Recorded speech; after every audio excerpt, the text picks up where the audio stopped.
सवाल है, ऐसी कौन सी चीज़ है जो बांधने के बाद भी चलती है?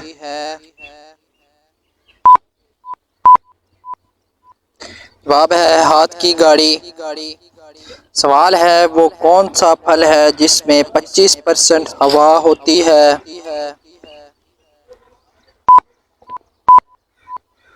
जवाब है सेब।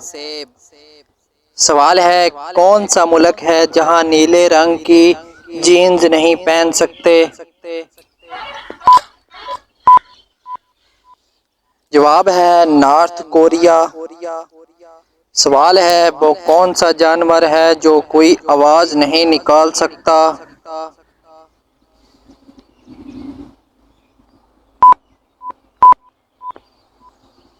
जवाब है ज़राफ़ा।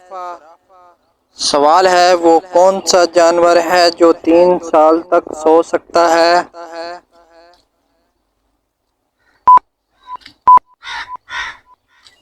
जवाब है घोंघा यानी स्नेल।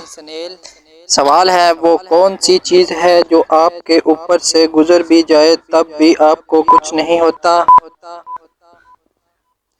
जवाब है हवाई जहाज। सवाल है, कराची का पुराना नाम क्या था? जवाब है कराची।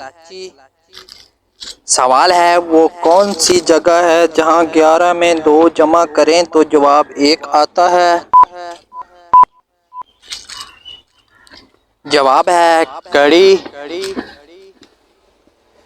सवाल है, वो कौन सी चीज़ है जिसे हम इस्तेमाल से पहले तोड़ते हैं? जवाब है अंडा। सवाल है, वो कौन सा साल है जिसे उल्टा लिखो तो या सीधा कोई फर्क नहीं पड़ता? जवाब है 1991। सवाल है, वो कौन सा परिंदा है जो अपने कानों से देखता है? जवाब है चमगादड़।